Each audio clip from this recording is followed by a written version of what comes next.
It is my pleasure and my privilege to be here to introduce a guy who I have immense admiration for.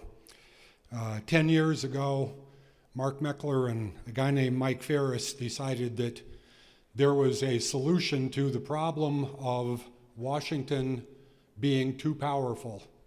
And amazingly, the solution was in plain sight, right in our Constitution in Article 5. And so few people know about this. Mark's here tonight to tell us all about this, and I am not going to waste your time listening to me, so please join me in welcoming Mark Meckler.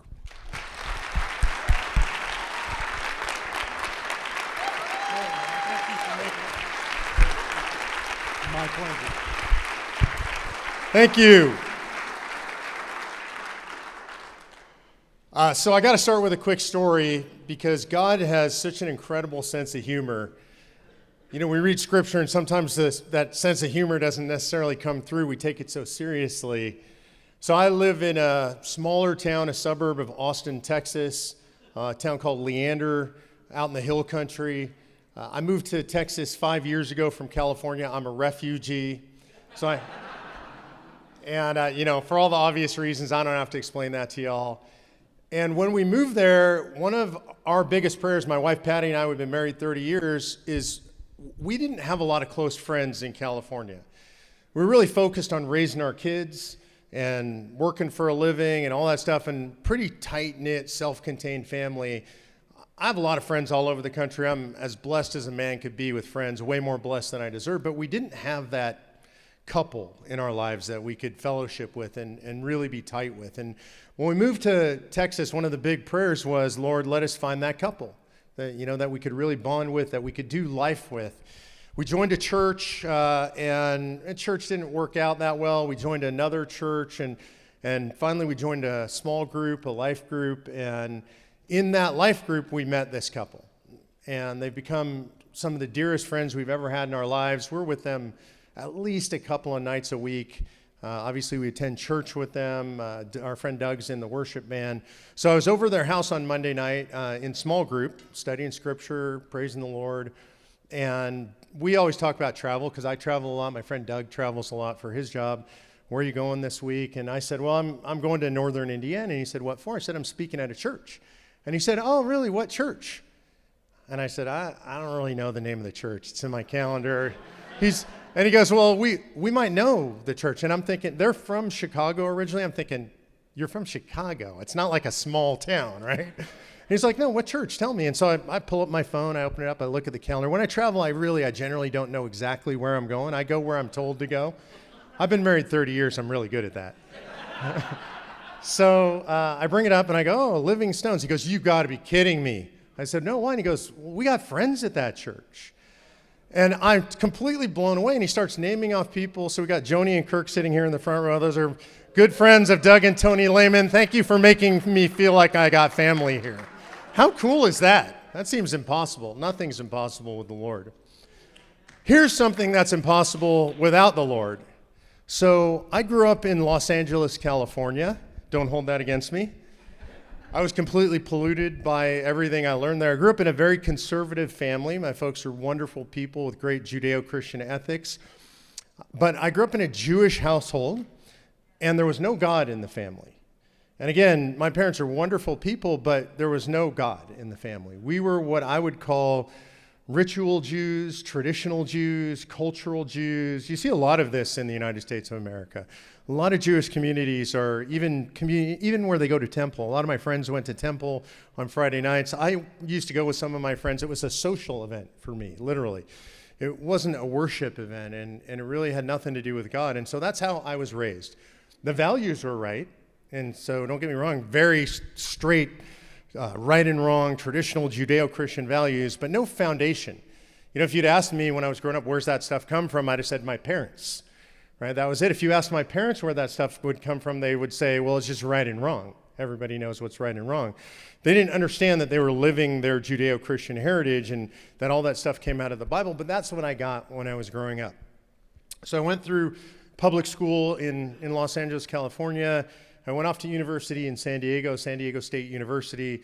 I was a pretty studious kid, and I was pretty careful about where I chose to go to school. What really mattered to me at that time in the United States, San Diego State University was the #1 party school in America. So I made a wise choice, far enough away from home that my parents wouldn't know exactly what I was doing, but not too far that mom couldn't do my laundry once in a while. So everything that you would expect would happen in that environment happened to me. And I say to me, I'm not a victim. It was all my own choice. I did all the wrong things. I engaged in everything that you imagine a wayward college student enjoying back in those days. That would have been the early 1980s. And it was a mess. And it was a lot of drugs and a lot of partying and a lot of girls. And I almost failed out of school. I was just an absolute mess. But the thing that happened to me in college that was the absolute worst thing that happened to me in college, which maybe you would think I would never recover from, was I took religion classes in college. And I learned at San Diego State University something profound and apparently at the time inarguable, which is that the single greatest force for evil on the face of the earth ever to exist was Christianity. That's literally what I was taught. I'm not exaggerating when I say that. I was taught about the Crusades and the excesses of the Crusades and how evil Christianity had been, the hypocrisy of Christians. And so by the time I graduated from college, I was on a 5-year plan. You can imagine why. By the time I graduated from college, that was my fundamental belief. And so I had gone from a kid who was raised with Judeo-Christian values. I still had those values, but I believed that Christianity was an evil scourge on the face of the earth. And I was a militant atheist. And so fast forward into my life, I got married, in terrible first marriage. It only lasted a year and a half. My wife cheated on me. It was a really bad scene, very devastating. One of the biggest blessings in my entire life, I now know in hindsight, because out of that I met my wife, Patty. Aside from being saved, the greatest blessing that's ever happened to me. So I meet Patty, she's a believer, and for some strange reason, only known to her and God, she falls in love with a divorced Jewish atheist. I don't recommend it. I'm just saying. It's not an easy road to hoe. Unequally yoked.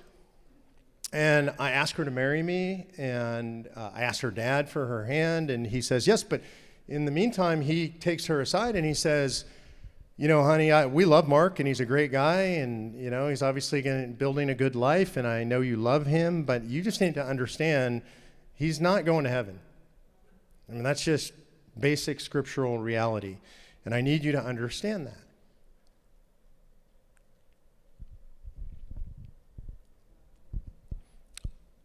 To this day, I cannot understand this. I never will understand this because I wouldn't do it. My wife said to her father, I don't know how this happens, but I know that God would never separate me and my husband. So I know he's going to be there, and I know we're going to be together, and I know that God is working on Mark. So I start to seek. I studied Eastern philosophy, Buddhism. I became an expert in Buddhism. Most people don't know, most of the Western thinkers on Buddhism, the Western practitioners of Buddhism, those who write about it, most of them are Jewish, which is really interesting, so I could relate to that. I studied Hinduism. I studied Jainism, which is the precursor to Hinduism. I studied Islam. I studied all the religions I could find because it was fascinating to me to study this stuff.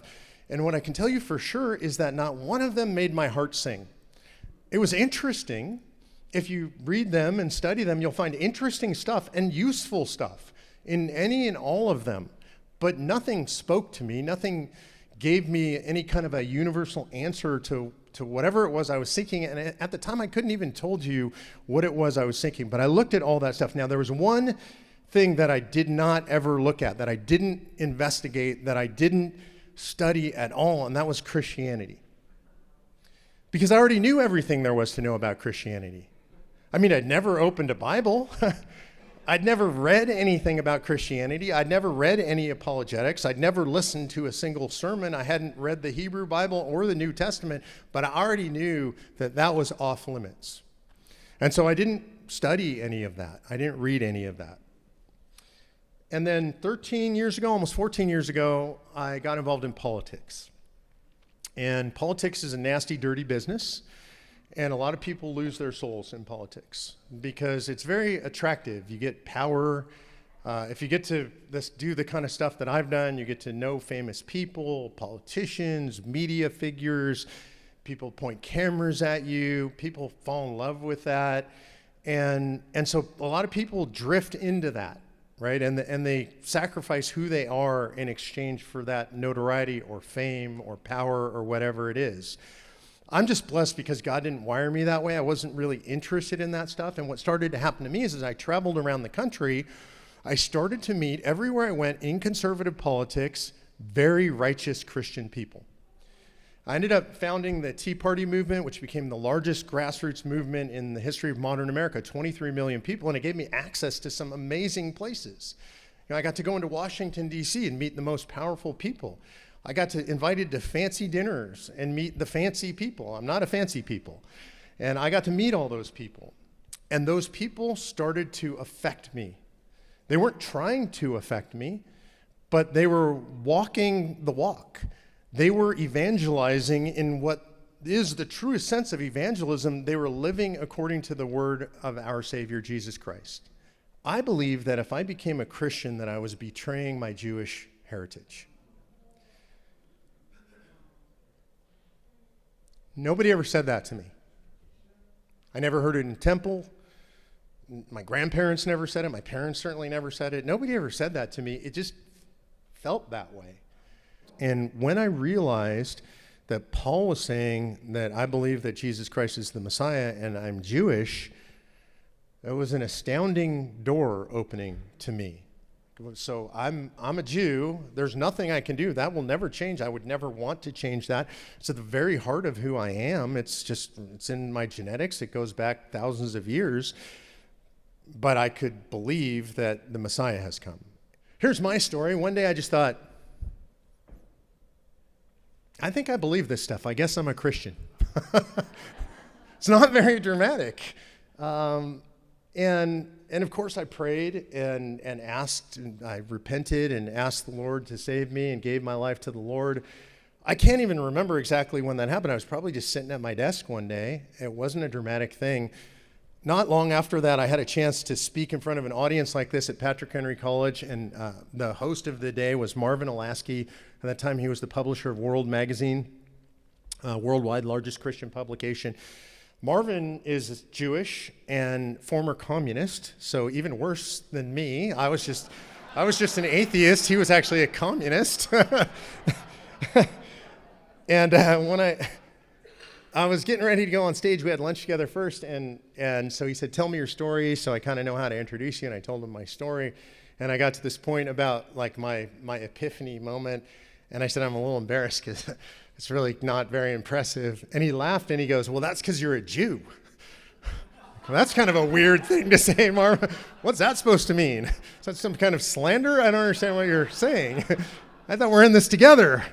And he said, look, the Jewish culture is an incredibly logical culture, and we honor logic and learning. And if you ever see people seriously studying Torah, it's an argument.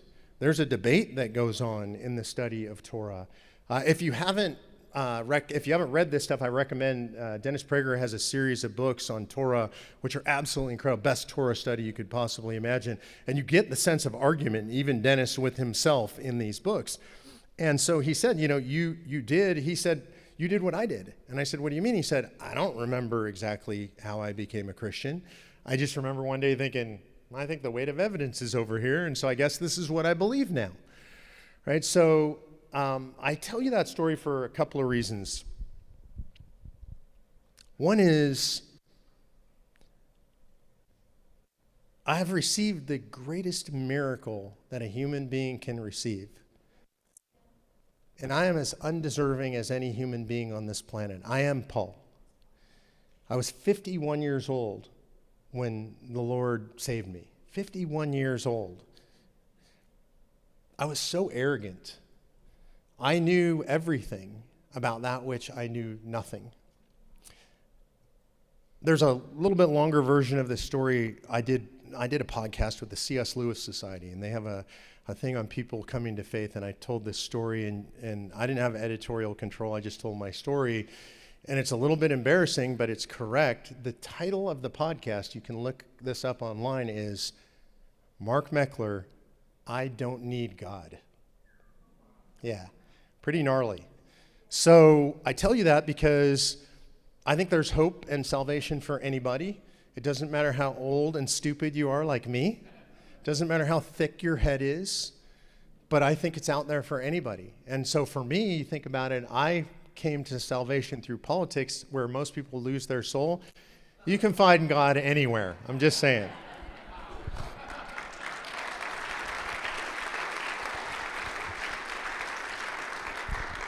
Okay, now you know way too much about me. So that's how I came to faith.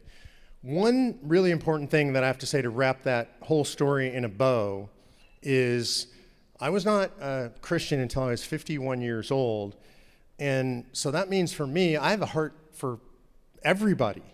I was a Jewish militant atheist, right? So if I don't have an open heart for absolutely everybody, if I don't love everybody, then I don't even understand where I came from. I stay very attached to that.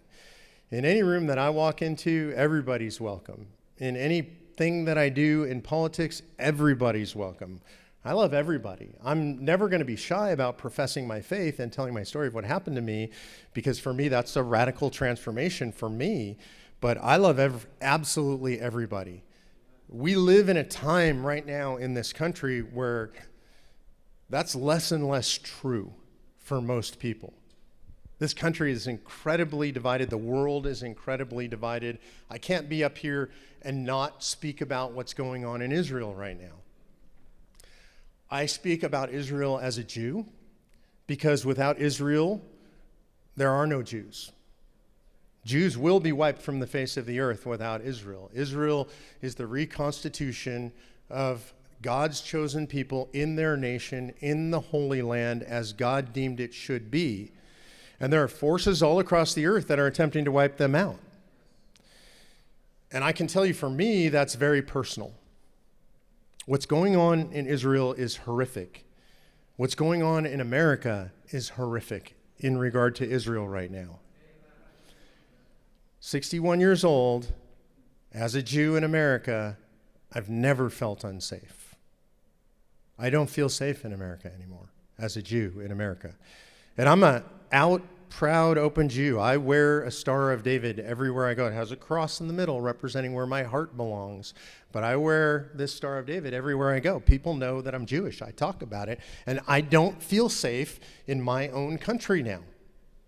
This is unbelievable. I never expected that I would see this. We see people marching in the streets in favor of Hamas, an out terrorist organization that admits that it has genocidal intentions towards the Jewish people, not just in Israel, but everywhere in the world, in America right now. I have a friend whose daughter was in Boston at a comedy show a few nights ago. Dave Chappelle did a show in a big arena with 22,000 people, and he got up on stage and he started to go off and he started to go all pro-Palestinian. I had no idea he's apparently Muslim. I didn't know that. That's fine. But he starts to go off all super pro-Palestinian, anti-Israel. Somebody stood up, called him out, told him to shut up. He started yelling back at them. The audience started chanting, "Go Hamas," in America. This is a very dangerous place we're in right now in the United States of America. And it's really important that every single person in America, Jewish, Christian, or otherwise, understands the danger that we face right now. We actually live in a time, I never thought I would say this, it sounds crazy and hyperbolic. We live in a time of rising Nazism. This is actually worse than Nazism. The Nazis hid their crimes from the world. That was their goal. They were embarrassed. They didn't want the world to know that they were running concentration camps. Hamas, Hezbollah, Iran, all these other countries, they openly say their goal is the genocide, the total genocide, the eradication of the Jewish people from the face of the earth. And we, whether we're Christians or Jews or just decent human beings, have an obligation to openly stand against this. you will hear people say, I'm totally against the killing of innocent people, and what happened in Israel is horrible, but here's my response. Literally, and this is going to sound inflammatory, my response is, oh, you're a Nazi. People get really offended when I say that. They get offended. I go, oh, I'm sorry. You're actually worse than a Nazi. Because they hid what they were doing. They tried to hide what they were doing. You're openly justifying terrorism, the murder of babies, the rape of women, the killing of elderly people. You're openly supporting that. So I say, as Christians, as Jews, as decent human beings, we must stand against this loudly. Are you guys with me?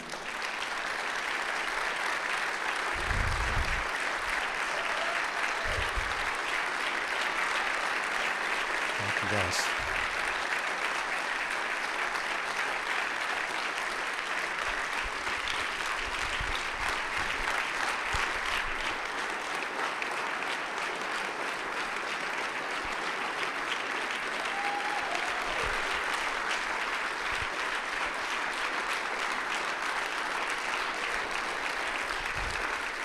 God help us if we don't.